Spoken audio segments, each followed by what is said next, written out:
नमस्कार दोस्तों, स्वागत है एक बार फिर आपके अपने YouTube चैनल जीवा स्टडी पर। मैं वरिष्ठ अध्यापक मुकेश कुमार जांगड़ आपका स्वागत करता हूं। तो इस वीडियो में हम बात करेंगे जो लेवल 1 और लेवल 2 दोनों के लिए उपयोगी जो है हिंदी विषय का मॉडल पेपर मैं आपके सामने लेकर आया हूं। इसमें कुल 30 क्वेश्चन होंगे, जिसमें से 15 क्वेश्चन आपके हिंदी के और 15 क्वेश्चन होंगे शिक्षण विधियों के। ठीक है, इस क्लास को आपको एज ए टेस्ट देना है और एज ए रिवीजन देखना है। ठीक है, और 30 में से जो है वीडियो के अंत में आपके जो है कितने सही हुए हैं वो आपको कमेंट भी करना है। तो आज का पहला क्वेश्चन है, ठीक है, लेवल 1 और लेवल 2 दोनों के लिए उपयोगी है। अनर्थकारी शब्द का क्या अभिप्राय है? जो अनर्थकारी शब्द है उसका क्या अभिप्राय है? एकदम इजी आती है, आपको पता है हिंदी जो भाषा प्रथम होती है ना, बहुत इजी आती है। ठीक है, तो देखो बताओ अनर्थकारी क्या होता है? विपरीत अर्थ करने वाला? बिल्कुल नहीं। अमौद्रिक अर्थ वाला? बिल्कुल नहीं। विशिष्ट अर्थ करने वाला? बिल्कुल नहीं। तो उत्तर क्या हो जाएगा आपका? ऑप्शन नंबर डी, अनिष्ट करने वाला। अनर्थकारी मतलब जो है किसी का अनिष्ट करे, किसी का अशुभ करे, उसको कहते हैं अनर्थकारी। तो उत्तर क्या हो जाएगा आपका? Option number D. अगला क्वेश्चन, इनमें से कौन सा शब्द जो है पुल्लिंग के रूप में प्रयुक्त होता है? पुल्लिंग आपको पता है हिंदी में सिर्फ या तो स्त्रीलिंग होता है या पुल्लिंग, तीसरा कोई लिंग नहीं होता। जैसे संस्कृत में नपुंसकलिंग होता है, उसका जो है हिंदी में कोई स्थान नहीं है। हिंदी में या तो कोई वस्तु पुल्लिंग होती है या होती है स्त्रीलिंग। अब ये बताना कि कौन सा जो है पुल्लिंग के रूप में प्रयुक्त हुआ है। सबसे पहले शिक्षा की बात करें तो ये जो है शिक्षा, जो है तुम्हारी शिक्षा कितनी हो रखी है, ठीक है, तुम्हारी शिक्षा कितना हो रखा है नहीं बोलते, तो ये है आपका स्त्रीलिंग। ठीक है, बात अच्छी अच्छी तो खुद ही बोल रहा है कि क्या है, स्त्रीलिंग है। ठीक है, बहस, बहस जो है तुमने इतनी बहस कहां से सीखी, तुमने इतनी बहस कहां से सीखा नहीं कहते, कहां से सीखी कहते हैं। तो ये भी क्या हो गया आपका? स्त्रीलिंग। और अभिमान नाम से ही पता चल रहा है क्या होगा आपका? पुल्लिंग होगा। और उत्तर हो जाएगा आपका ऑप्शन नंबर डी, तुम में आजकल बहुत अभिमान आ गया है। तुम में आजकल बहुत अभिमान आ गई है नहीं बोलते, आ गया है बोलते हैं। तो उत्तर क्या हो जाएगा आपका? Option number D. ठीक है, 2 क्वेश्चन हो चुके हैं। अपना स्कोर काउंट करते रहना। 30 क्वेश्चन में से 15 जो लास्ट के क्वेश्चन है वो आपके टीचिंग मेथड के आएंगे। अब इनमें से कौन सा युग्म जो है सही विकल्प है, मतलब कौन सा जो युग्म है वो एकदम सही है। सबसे पहले हम बात करें जो है ग्रह की। ग्रह का जो है ना बहुवचन होता है, देखो बहुवचन दिया हुआ है, ग्रह का बहुवचन होता है ग्रहों। क्या होता है? ग्रहों। ग्रह नहीं होता, ग्रहों होता है। तो ये तो क्या हो गया? गलत हो गया। और देखो अनेक और हस्ताक्षर, ये 2 शब्द है, इनका ये नहीं होता, इसका ये नहीं होता। क्यों? क्योंकि इनका जो है बहुवचन व एक वचन सदैव समान रहता है। बहुवचन वह एक वचन सदैव समान रहता है। वचन समान रहता है मतलब अनेक जो है एक वचन में भी अनेक प्रयुक्त होगा और बहुवचन में भी अनेक होगा। अनेकों जैसा कोई भी शब्द नहीं होता। हस्ताक्षर जो है वो एक वचन में भी हस्ताक्षर रहेगा और बहुवचन में भी हस्ताक्षर रहेगा। हस्ताक्षरों जैसा कोई शब्द नहीं होता। तो उत्तर क्या हो गया? Option number A. गो होती है ना, उसको जो है गोएं। ठीक है, गो का बहुवचन होता है गोएं। तो उत्तर हो जाएगा आपका ऑप्शन नंबर ए। अच्छा क्वेश्चन है, नोट कर सकते हो आप। कुल मिला के ध्यान रखना, हस्ताक्षर और अनेक शब्द जो है एक प्रकार से अवयव के जैसे होते हैं और इनका जो है बहुवचन नहीं बना सकते। अगला क्वेश्चन, अगला क्वेश्चन है कि अध्यापक कक्षा में पढ़ा रहा होगा, वाक्य में कौन सा काल है? बहुत अच्छा जो है क्वेश्चन है कि अध्यापक कक्षा में पढ़ा रहा होगा, जो है वाक्य में कौन सा काल है? देखकर ऐसा लग रहा होगा रहा होगा, रही होगी, मतलब वर्तमान काल है, जबकि वर्तमान काल नहीं है। ठीक है, ठीक है, वर्तमान वैसे भी जगह ऑप्शन में नहीं है। तो पढ़ा रहा होगा मतलब जो है आगे की बात बता रहे हैं। तो ये देखो सामान्य और आसन भूतकाल, तो इसमें से जो है आप क्या कर दो? गायब कर दो। ठीक है, भूतकाल तो है ही नहीं। बात आ रही है संभाव्य भविष्य काल की और सामान्य भविष्य काल की। संभाव्य मतलब संभावित, तो पढ़ा रहा होगा, इसमें कोई संभावना नहीं है। ठीक है, संभावना कब होती है? जब क्रिया के साथ, किसके साथ? क्रिया के साथ, यानी कि होगा होगी के साथ है ना, जो है ए ओ और ऊ जो है इसका जो है ये साथ में लग जाए, तब होगा क्या होगा आपका? तब होगा संभाव्य भविष्य काल। ये आपका सामान्य भविष्य काल। सामान्य भविष्य काल में क्या होता है? कोई भी जो है ना शब्द है वो गी, गा और गे ऐसे अगर अंत होता है ना, ये हमेशा होता है आपका सामान्य भविष्य काल। नोट कर सकते हो। और जिसमें लास्ट में जो है आपका ए ओ जो ऊ, ये अगर आपका जो है क्रिया में लगता है तब होता है आपका संभाव्य, यानी कोई चीज की संभावना वो तो अपने आप पता चल जाता है। ठीक है, संभावना तो जो है पता चल जाती है कि कोई चीज की संभावना व्यक्त की जा रही है। और जिसमें भी गा, गी, गे ये अगर लास्ट में आते हैं तो वो हमेशा होता है सामान्य भविष्य काल। इनको थोड़ा अच्छे से पढ़ लेना। एक तो आप पदबंध वाला टॉपिक, कौन सा? पदबंध वाला, और एक ये जो है काल वाला, इनको अच्छे से पढ़ लेना। ये ज्यादा इंपॉर्टेंट है क्योंकि ये यहां से क्वेश्चन थोड़े से जो है क्या होते हैं? कंफ्यूजिंग होते हैं। अगला क्वेश्चन, अगला क्वेश्चन है, अगला क्वेश्चन है आपका प्रायोजक जो शब्द है उसका अर्थ क्या होगा? प्रायोजक, प्रायोजक जो है क्या विक्रेता होगा? बिल्कुल नहीं होगा। क्या क्रेता होगा? क्रेता, विक्रेता मतलब बेचने वाला, क्रेता मतलब खरीदने वाला, तो ये भी नहीं होगा। क्या नियंत्रण करता होगा? बिल्कुल नहीं। तो उत्तर क्या होगा? ये तो एकदम इजी क्वेश्चन है, प्रायोजित करने वाला। अब आप सोच रहे होंगे कि इतने इजी भी क्वेश्चन आते हैं क्या? तो बिल्कुल, हिंदी थोड़ी इजी आती है, साइकोलॉजी थोड़ी सी टफ आती है। साइकोलॉजी भी हम जो है लेकर आ रहे हैं, कल सुबह अपनी क्लास होगी, वो साइकोलॉजी की होगी, ठीक है। तो प्रायोजक होता है प्रायोजित करने वाला।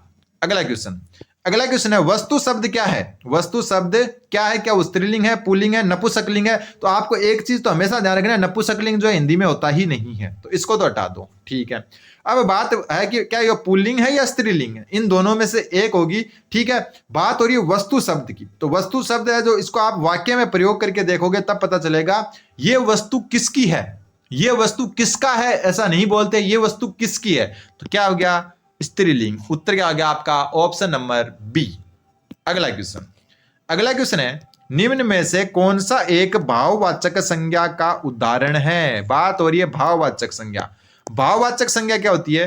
भाववाचक संज्ञा होती है जो किसी का भाव प्रकट करते हैं ना, इमोशंस होते हैं, ठीक है, जो अपने को दिखती नहीं है। ये क्या होती है? एब्स्ट्रैक्ट होती है, ठीक है, दिखती नहीं है अपने को, ठीक है, दिखाई नहीं देती ये चीज। क्या नहीं होती?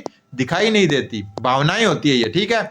जैसे हम बात करें गरीब की, गरीब जो है आपका एक जातिवाचक संज्ञा है, ना कि भाववाचक। अगर ये गरीबी होती ना, गरीबी, तब ये क्या हो जाती? भाववाचक संज्ञा हो जाती। विक्रेता, विक्रेता भी क्या है? एक प्रकार की जातिवाचक संज्ञा है। उपभोक्ता, ये भी क्या है? जातिवाचक। प्रेरित, प्रेरित मतलब एक प्रकार से किससे जुड़ा हुआ है? प्रेरणा से। जो है आपकी प्रेरणा में इत प्रत्यय लगता है ना, प्रेरणा में कौन सा प्रत्यय लगता है? इत प्रत्यय, तब जाके प्रेरित बनता है। तो प्रेरणा जैसे दुख, सुख, प्यार, ठीक है, ये सारा का सारा प्रेरणा वगैरह, ठीक है, ये सारे के सारे जो है आपके क्या होते हैं? भाव होते हैं, मन के भाव होते हैं, भाववाचक संज्ञा। तो उत्तर क्या हो जाएगा आपका? Option number A. अगला क्वेश्चन, अगला क्वेश्चन है क्रिया के आधार पर वाक्य का कौन सा भेद नहीं है? ठीक है, अब देखो बात करते हैं। सबसे पहले हम बात करें जो है अर्थ के आधार पर। ये मैं वैसे पहले की क्लास में करा चुका। अर्थ के आधार पर वाक्य के 8 प्रकार होते हैं। अर्थ के आधार पर कितने प्रकार होते हैं? 8 प्रकार। कौन कौन से होते हैं 8 प्रकार? जिसमें जो इच्छावाचक, विस्मयदिबोधक, ठीक है, ऐसे जो है मैं पूरा करवा चुका, विधिवाचक। तो ये सारे जो है आपके संदेहवाचक, संकेतार्थक, ये सारे होते हैं अर्थ के आधार पर। मैं पहले की क्लास में पूरा बता भी चुका, ठीक है। यहाँ बात हो रही क्रिया के आधार पर। क्रिया के आधार पर वाक्य होते हैं 3 प्रकार के। कितने प्रकार के? 3 प्रकार के। कौन कौन से? एक होता है कर्तवाच्य, कर्तवाच्य को कहते हैं कर्त प्रधान वाच्य। एक होता है कर्मवाच्य या कर्म प्रधान वाच्य। एक होता है भाववाच्य या भाव प्रधान वाक्य। तो उत्तर क्या हो गया आपका? Option number D. क्योंकि विधिवाच्य प्रधान जो वाक्य है वो होता है आपका अर्थ के आधार पर। किसके आधार पर? अर्थ के, ठीक है। तो ये ध्यान रखना का क्रिया के आधार पर कर्तवाच्य, भाववाच्य और कर्मवाच्य। अर्थ के आधार पर 8 प्रकार के होते हैं, जिसमें विधिवाचक एक है, संकेतवाचक है, संदेहवाचक है, ये सारे में करवा चुका। और एक होता है रचना के आधार पर। किसके आधार पर? रचना के आधार पर भी 3 प्रकार के होते हैं, संयुक्त वाक्य, सरल वाक्य, ठीक है, और मिश्र वाक्य। तो उत्तर क्या हो जाएगा? Option number D. अगला क्वेश्चन, राजस्थानी भाषा की प्रमुख बोलियां कौन कौन सी? आपको पता है राजस्थानी भाषा है वो आपके जो है क्या है? राजस्थानी भाषा आपके टॉपिक है और वो हमेशा हिंदी में ही ये क्वेश्चन पूछते हैं। तो राजस्थानी भाषा की प्रमुख बोलियां जो है आपकी कौन कौन सी है? तो राजस्थानी भाषा की प्रमुख बोलियां देखो, सबसे पहले राजस्थानी भाषा की प्रमुख बोलियां में हिंदी तो आती नहीं है, संस्कृत नहीं आती, पंजाबी नहीं आती, तो ये गया। तमिल भी नहीं आती, गया। कन्नड़ भी नहीं आती, गया। तो उत्तर क्या हो जाएगा? Option number A. बहुत ईजी क्वेश्चन था। मारवाड़ी, मेवाड़ी और शेखावाटी क्या राजस्थानी भाषा की प्रमुख बोलियां हैं। अगला क्वेश्चन, अगला क्वेश्चन है पृथ्वीराज रासो किसके द्वारा लिखी गई? अब ये क्वेश्चन क्यों आया? आप बोलोगे कि हिंदी में ये क्वेश्चन कहां से आया? तो मैं वापस बता चुका कि आपके जो है नया जुड़ा है राजस्थानी भाषा व भाषा बोलियां व साहित्य। राजस्थानी भाषा बोलियां व साहित्य, तो ये साहित्य से आया हुआ है। ये हिंदी में ही पूछेंगे आपसे, ठीक है, ये क्वेश्चन हिंदी में ही पूछेंगे। तो पृथ्वीराज रासो जो है किसके द्वारा लिखी गई? तो जो पृथ्वीराज रासो है वो लिखी गई आपकी चंद्र बरदाई द्वारा, ठीक है। किसके द्वारा? चंद्र बरदाई द्वारा। एक है पृथ्वीराज विजय। पृथ्वीराज विजय किसके द्वारा लिखी गई? तो ये लिखी गई आपकी जयानक द्वारा। दोनों नाम एक जैसे, ध्यान रख लेना, पृथ्वीराज विजय और पृथ्वीराज रासो। तो उत्तर हो जाएगा आपका ऑप्शन नंबर ए। अगला क्वेश्चन, अगला क्वेश्चन है निम्नलिखित में से कौन सा जो है आपका संयुक्त वाक्य है? तो देखो संयुक्त वाक्य जो होता है 2 प्रधान वाक्यों से मिलकर बना होता है। 2 प्रधान वाक्य से मिलकर बना होता है, वाक्य से मिलकर बना होता है, ठीक है। अब 2 प्रधान वाक्य किससे जुड़े होते हैं वो ध्यान रख लेना। इसमें या तो और होता है या तथा, ठीक है, एवं, अथवा, या, लेकिन, ठीक है, सारे लिख देता हूं, परंतु, किंतु, बल्कि, ये सारे के सारे होते हैं इसमें। ठीक है, अब देखो कि कौन सा उत्तर जो है आपका सही हो सकता है। इसके अलावा एक और ध्यान रखना, अतः भी होता है। क्या होता है? अतः भी। देखो, दरवाजा खुला रह गया अतः चोर घर में घुस आए। दरवाजा खुला रह गया अतः चोर घर में घुस आए, तो ये जो है हो सकता है। आगे देखते हैं, उसने अत्यंत सुंदर जो है भरतनाट्यम प्रस्तुत किया। इसमें कोई भी ये शब्द नहीं है। वह वही स्थल है जहां महाभारत का युद्ध हुआ था, तो इसमें भी कुछ है नहीं। बाबा रामदेव ने अपने उद्बोधन में शाकाहारी बनने का आह्वान किया, तो इसमें भी ये कोई शब्द नहीं है। शब्द सिर्फ ए में है, तो उत्तर क्या हो जाएगा? Option number A. अतः भी ध्यान रखना संयुक्त वाक्य का बोधक होता है। अगला क्वेश्चन, अगला क्वेश्चन है आपका थोड़ा सा जो है, बहुत सीधा होने से काम नहीं चलता अर्थ के लिए उपयुक्त लोकोक्ति कौन सी है? बहुत सीधा होने से काम नहीं चलता, तो ये जो है आपको बताना है कि बहुत सीधा होने से काम नहीं चलता, इसके लिए जो है कौन सी लोकोक्ति जो है आपकी सबसे फिट बैठ रही है? तो देखो, घोड़ा घास से यारी करे तो खाए क्या। ठीक है, इसका मतलब हो गया कि मजदूरी या अपनी मेहनत करने, जो मेहनती लेने में जो है, मजदूरी लेने में संकोच नहीं करना चाहिए। लेने में संकोच नहीं करना चाहिए, मतलब संकोच कैसा। ठीक है, फिर बात करें, चमड़ी जाए पर दमड़ी ना जाए, मतलब बहुत जो है आप कर लो कंजूस होना। क्या होगा? कंजूस होना, कि चमड़ी जा सकती है लेकिन पैसा नहीं लगना चाहिए। ठीक है, सीधी उंगली से घी नहीं निकलता। ठीक है, तो सीधी उंगली से घी नहीं निकलता मतलब क्या हो गया? बहुत सीधा होने से काम नहीं चलता। ध्यान रखना, मतलब सीधी उंगली से कभी घी नहीं निकलता, इसका मतलब बहुत सीधा होने से काम नहीं चलता। तो उत्तर क्या हो जाएगा? Option number C. घर का भेदी लंका ढावे, मतलब खुद का दोस्त होता है वो सब जो है आग जो है सारे भेद सामने को बुलाकर जो एक प्रकार से जो है घर का जो शत्रु होता है वो प्रबल होता है। ठीक है, तो उत्तर क्या हो गया? Option number C. अगला क्वेश्चन, अगला क्वेश्चन है जो है, रेखांकित जो शब्द है ना, उसमें कौन सा जो है पदबंध है, ये पूछा है। ठीक है, देश भर के दलित अब बेरोजगार नहीं रहेंगे। ठीक है, देश भर के दलित अब बेरोजगार नहीं रहेंगे, इसमें कौन सा पदबंध है? ध्यान रखना, जो है जो आपका पदबंध क्या होता है, जो पदबंध होता है ना, उसमें क्या देखा जाता है कि अंतिम जो शब्द है ना, कौन सा शब्द? अंतिम शब्द। अंतिम शब्द किसका बोध करवाता है? अंतिम शब्द किसका बोध करवाता है? और वही ये ट्रिक आप याद रख लेना, जो भी पदबंध होता है ना, उसमें जो अंतिम शब्द होता है ना, वो जिसका भी बोध करवाए ना, वो उसी वही पदबंध होता है वो। जैसे देखो एग्जाम्पल बता देता हूं कि देश भर के दलित, अंतिम कौन सा शब्द है? दलित। ठीक है, अंतिम शब्द कौन सा है? ये ट्रिक है एक प्रकार की। अंतिम शब्द है आपका दलित, और दलित क्या होता है? एक प्रकार से होती है जातिवाचक संज्ञा, तो ये कौन सा हो गया? संज्ञा पदबंध हो गया। ये ध्यान रखना बस, अंतिम पद जिस भी का भी बोध करवाएगा और वही पदबंध कहलाएगा। ठीक है, तो अंतिम शब्द दलित, दलित, और दलित जो है आपका क्या है? संज्ञा है, तो संज्ञा पदबंध उत्तर हो गया।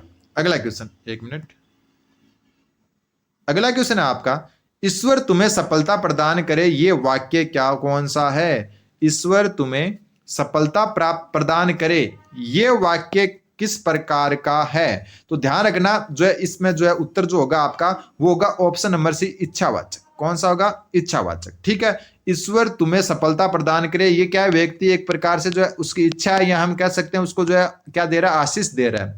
तो जो भी आशीष दे या इच्छा हो ना व्यक्ति की कि ईश्वर तुम्हें यह प्रदान करे, ईश्वर तुम्हें वो प्रदान करे, तो हमेशा ध्यान रखना उत्तर क्या होगा आपका? इच्छावाचक होगा। ऑप्शन नंबर सी इसका सही उत्तर हो जाएगा। अगला है कि द्वंद्व समास किस में है? द्वंद्व समास का उदाहरण पूछा है आपको, तो द्वंद्व आपको पता है दो के बीच में द्वंद्व होता है, तो उत्तर तो आपको पता हो गया, जैसे और, अथवा, या से जुड़ा होता हो तो नर और नारी। ऑप्शन नंबर सी जो है द्वंद्व समास है। लंबोदर, लंबोदर क्या हो गया? लंबा है उदर जिसका, लंबा है जिसका उदर, यानी कि भगवान श्री गणेश जिसका उदर, तो ये हो गया आपका बहुब्रीहि समास। कौन सा समास हो गया? बहुब्रीहि समास। ठीक है, अंधकूप, अंधकूप मतलब अंधा है जो कूप, अंधा है जो कूप, और ये जो है आपका कौन सा हो गया? कर्मधारय समास। कौन सा हो गया? कर्मधारय समास। फिर शरणागत, शरण को आया हुआ, शरण को आया हुआ, और जहां भी जो कारक विभक्ति आ जाए, कारक मतलब का, की, कु, ये, तो ये हमेशा होता है तत्पुरुष। कौन सा होता है? तत्पुरुष समास। तो उत्तर क्या हो गया आपका? ऑप्शन नंबर सी, द्वंद्व समास। अगला क्वेश्चन, अगला क्वेश्चन है आपका कि बच्चों के, अब देखो 15 क्वेश्चन हो चुके हैं, 15 क्वेश्चन शिक्षण विधियों के। बच्चों के स्कूल की भाषा और घर एवं पड़ोस की भाषा में डैश होना चाहिए, मतलब बच्चों की जो है स्कूल की भाषा और घर की भाषा में क्या होना चाहिए? उत्तर जो है आप जो है ऑप्शन के हिसाब से जो है अपना जरूर देखें। क्या जुड़ा होना चाहिए, समरूपता होनी चाहिए, समरसता होनी चाहिए, अलगाव होना चाहिए। तो उत्तर देखा इसका, देखो हमेशा जो है शिक्षण विधियां और साइकोलॉजी में होता है परफेक्ट ऑप्शन, यानी कि सबसे उपयुक्त ऑप्शन को चुनना होता है। सबसे उपयुक्त होगा इसमें ऑप्शन नंबर सी, समरसता। ध्यान रखना, बच्चों की स्कूल की भाषा और घर पड़ोस की भाषा में जो है जुड़ाव ये तो होना चाहिए, लेकिन सबसे उपयुक्त है समरसता होनी चाहिए। तो उत्तर हो जाएगा ऑप्शन नंबर सी। अगला क्वेश्चन है आपका, लिखना एवं पढ़ना सीखने के संदर्भ में कौन सा कथन सबसे उपयुक्त है?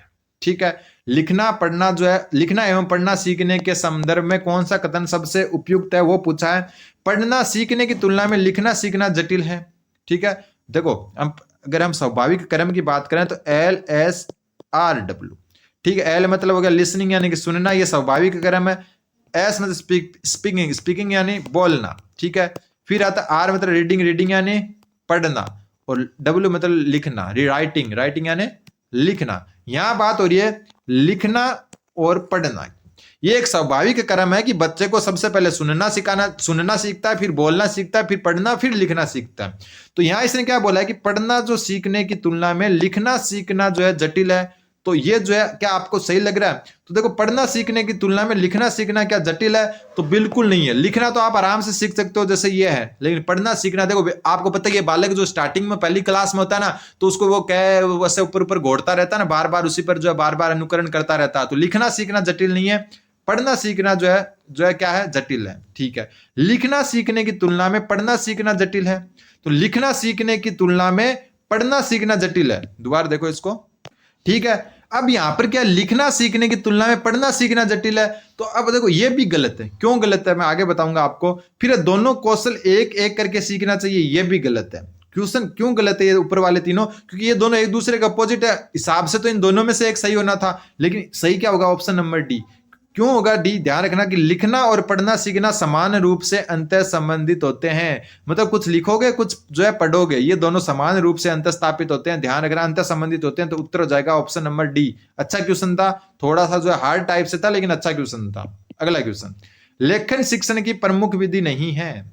बात हो रही है लेखन शिक्षण की, तो लेखन शिक्षण की जो है प्रमुख विधि कौन सी जो है नहीं है? तो देखो बात हो रही है लिखने की, तो जो है उत्तर हो जाएगा आपका व्याख्यान विधि। कौन सी विधि? व्याख्यान विधि जो है वो लेखन शिक्षण की जो है प्रमुख विधि नहीं है। अगला क्वेश्चन, अभिव्यक्ति की दृष्टि से भाषा कौशल का आरोही क्रम, अभी ऊपर मैं बता चुका, LSRW। सबसे पहले लिसनिंग यानी कि सुनना, तो सुनना सबसे पहले ये रहा और ये रहा, तो ये ऑप्शन तो गया। फिर एस में स्पीकिंग यानी बोलना, तो बोलना इसमें है, इसमें नहीं है, तो ये गया। उत्तर क्या हो जाएगा? ऑप्शन नंबर सी, सुनना, बोलना, पढ़ना और लिखना।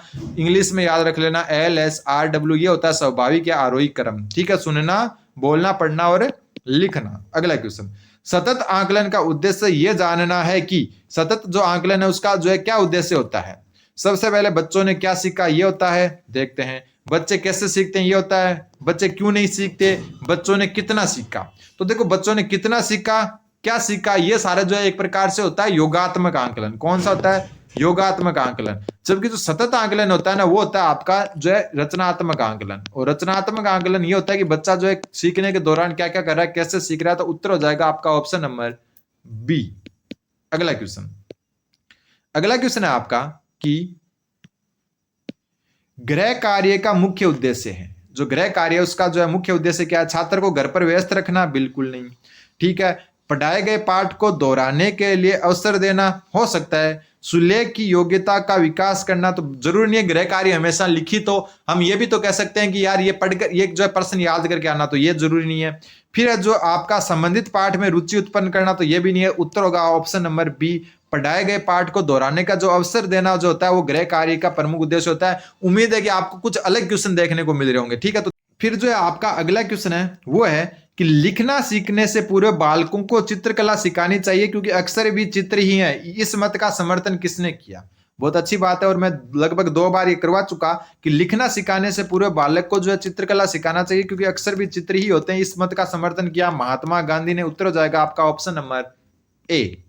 अगला क्वेश्चन है, नासिरा जो है पढ़ते समय अनेक बार अटकती है, उसे पढ़ने में कठिनाई होती है, उसकी समस्या मुख्यतः किससे संबंधित है? तो देखो, पढ़ने संबंधी या पठन संबंधी जो आपकी जो समस्या होती है उसको कहते हैं अपन क्या कहते हैं? डिसलेक्सिया, तो उत्तर हो जाएगा ऑप्शन नंबर सी।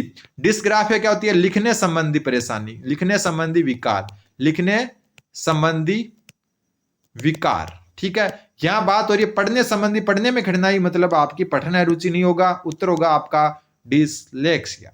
अगला क्वेश्चन, अगला क्वेश्चन है बच्चों के लिए बाल साहित्य के चयन का मुख्य आधार क्या होना चाहिए? बच्चों के लिए जो है बाल साहित्य है उसका जो है चयन का मुख्य आधार क्या होना चाहिए? छोटी रचनाएं जरूरी नहीं है, रंगीन चित्र जरूरी नहीं है, आधार पूछा है सबसे उपयुक्त बताना है, तो वस्तु जो है उत्तर हो जाएगा आपका ऑप्शन नंबर बी, रोचक विषय वस्तु। यानी कि बाल साहित्य है जो बच्चों के पढ़ने का साहित्य है उसके लिए जो है रोचक विषय वस्तु होने चाहिए। रचनाएं छोटी है बड़ी इससे कोई फर्क नहीं पड़ता, रंगीन चित्रों से भी कोई फर्क नहीं पड़ता। ठीक है, मान है यहाँ पर सबसे उपयुक्त की, तो सबसे उपयुक्त होगा रोचक विषय वस्तु। अगला क्वेश्चन, संविधान की 8वीं अनुसूची में जो है कितनी जो है प्रादेशिक भाषाओं का जो है उल्लेख है? तो संविधान की 8वीं अनुसूची में कितनी प्रादेशिक भाषाओं का जो है आपका जो है उल्लेख मिलता है? तो उत्तर जो है इसका हो जाएगा ऑप्शन नंबर डी, 22 भाषाओं का। ठीक है, ये क्वेश्चन वैसे आ चुका है, एक बार ध्यान रखना। अगला क्वेश्चन, अगला क्वेश्चन आपका निम्नलिखित में से कौन सा शिक्षण का सिद्धांत नहीं है? तो देखो, रुचि का सिद्धांत है बिल्कुल, आवर्ती का है बिल्कुल, नियोजन का है बिल्कुल, मेंडल का नहीं है। नाम से ही पता चल रहा है पेपर इतना जो है कुछ क्वेश्चन इतने जो है इजी बना दिए कि जो है अंधा आदमी भी बता सकता है कि उत्तर क्या होगा। ठीक है, अगला क्वेश्चन, अगला क्वेश्चन ये है कि निम्नलिखित में से कौन सा पाठ्य पुस्तक का बाह्य गुण है? बाह्य गुण क्या होते हैं? जो उसके जो है बाहर से जो दिखाई देते हैं वो गुण। ठीक है, आंतरिक गुण, देखो आंतरिक गुण कौन से होते हैं? आंतरिक गुण होते हैं जो हम क्या कहते हैं विषय वस्तु से संबंधित हो, किससे हो? विषय वस्तु से। और बाह्य गुण वो होते हैं जो है भौतिक रूप से या फिर हम कह सकते हैं जो है बाह्य रूप से हो, विषय वस्तु से संबंधित नहीं हो। जैसे विषय वस्तु से संबंधित ये तो आंतरिक होता है, तो ये तो होगा नहीं। मुद्रण, मुद्रण मतलब क्या हो गया? आपकी छपाई, तो छपाई जो है ये आपका बाह्य गुण है, ध्यान रखना। मौलिकता क्या है? आंतरिक गुण, जीवन से संबंधित आंतरिक है, तो मुद्रण इसका सही उत्तर हो जाएगा। मुद्रण हो गया, कवर हो गया, ठीक है, मूल्य हो गया, मूल्य भी बाह्य है, ध्यान रखना। ठीक है, ये सारे के सारे क्या है आपके बाह्य हैं, तो उत्तर हो जाएगा ऑप्शन नंबर बी। अगला क्वेश्चन, कौन सा एक कारक हिंदी भाषा शिक्षण के लिए चुनौती नहीं है? कौन सा एक कारक जो है हिंदी भाषा शिक्षण के लिए चुनौती नहीं है? तो सबसे पहले सरकारी उदासीनता, तो सरकार अगर उदासीन है तो ये चुनौती है, बिल्कुल है। अंग्रेजी के प्रति प्रेम, तो ये भी हिंदी के लिए चुनौती है, बिल्कुल। भाषाई राज्यों का प्रभाव, बिल्कुल। जो भाषाई राज्य जैसे मराठी है, कन्नड़ है, तमिल है, ये जो है हिंदी से जो है इतना जो है अच्छे से जो है वाकिफ नहीं है और अच्छे से जो है इसको पनपने नहीं दे रहे, तो ये भी इसका जो है क्या चुनौती है। चुनौती क्या नहीं है? वोट के लिए देश में राजनीति, वोट के लिए कोई राजनीति हो रही है, उसका जो है हिंदी भाषा शिक्षण की चुनौती से कोई संबंध नहीं है, तो उत्तर हो जाएगा ऑप्शन नंबर सी।